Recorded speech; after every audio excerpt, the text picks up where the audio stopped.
Hai, Assalamualaikum dan selamat sejahtera. Bertemu lagi kita di dalam kelas PDPR Sains kita pada hari ini. Hari ini kita akan mulakan pembelajaran kita dengan tajuk yang lain iaitu mengenai udara. Ya murid-murid, seperti mana yang kita tahu udara ini dia sentiasa berada di sekeliling kita.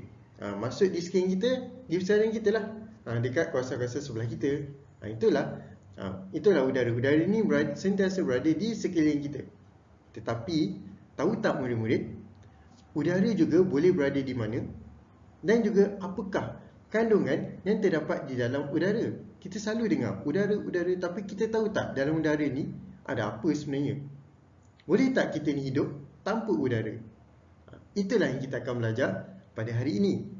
Kita akan belajar yang pertama tadi, kawasan-kawasan yang mempunyai tempat-tempat yang mempunyai udara, dan juga yang kedua, kandungan udara. Okey, baiklah. Yang pertama, seperti mana kita tahu, udara ni dia berada di sekeliling kita.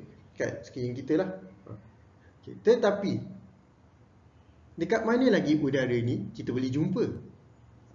Yang pertama, kita juga boleh menjumpai udara ni di dalam tanah.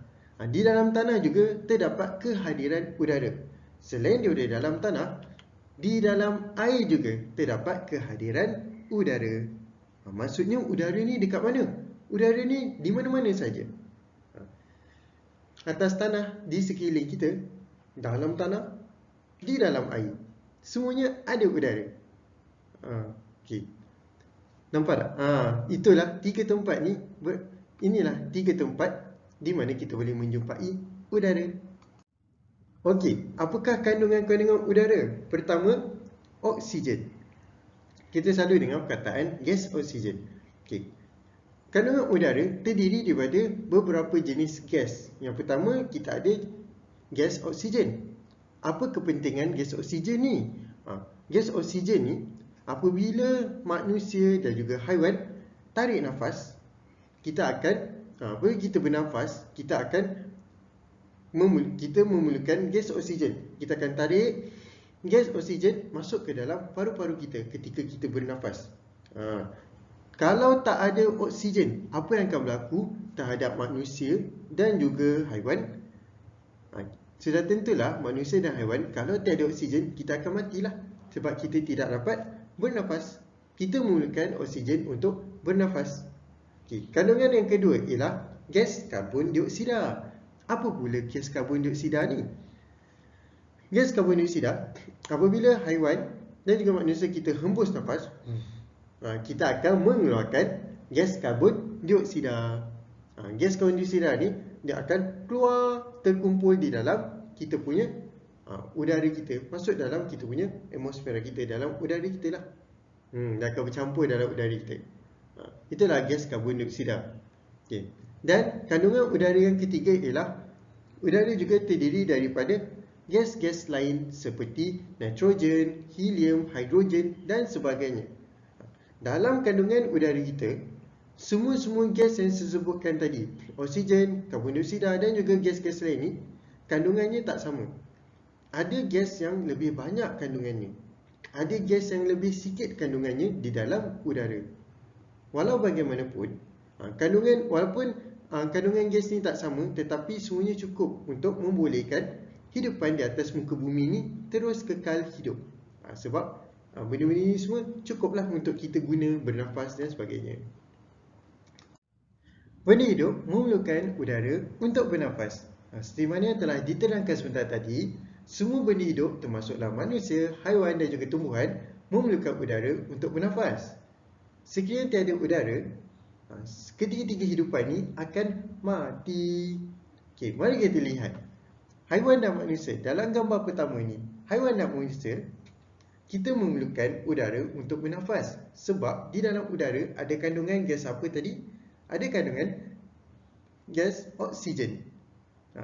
Bagaimana pula dengan tumbuhan?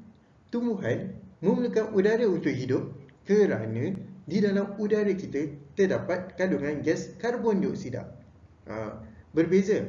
Tumbuhan dia tarik nafas, dia bernafas menggunakan gas karbon dioksida. Manakala haiwan dan manusia, kita memerlukan gas oksigen untuk bernafas. Kan? Lain sikit. Okey, kalau bagaimana pula dengan haiwan di dalam tanah? Haiwan yang hidup dalam tanah seperti cacing. Cacing macam mana mereka hidup dalam tanah? Sebab seperti mana kita telah belajar sebentar tadi, di dalam tanah juga terdapat kehadiran udara. Okey. Kalau haiwan yang di dalam air pula, macam mana?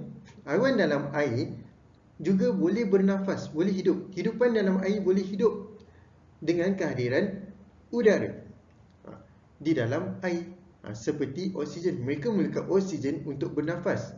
Cuma bezanya, oksigen dalam air telah bercampur, dah larut di dalam air oksigennya.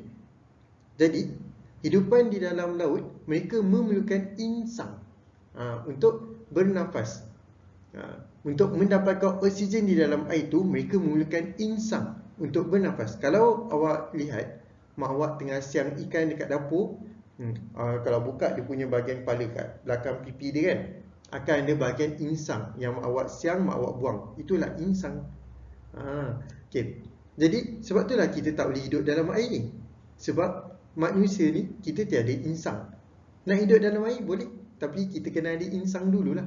Barulah kita boleh hidup di dalam air macam ikan berenang-renang. Sebab itulah ikan. Kenapa ikan? Kalau kita bawa pergi ke atas daratan, dia tak boleh hidup, dia mati. Awak pernah terfikir tak? Kenapa ikan tu mati kalau kita letak atas darat? Padahal seperti mana yang saya ajar tadi, udara ni berada di atas tanah, dalam air pun ada, dalam udara ada oksigen. Tapi kenapa ikan tu tetap boleh mati? Walaupun di atas tanah tetap ada oksigen, tetap ada udara, tapi ikan tu tetap mati. Kenapa? Sebab ikan ni dia diciptakan untuk bernafas di dalam air saja. Insang ikan cuma boleh menyedot oksigen di dalam air saja.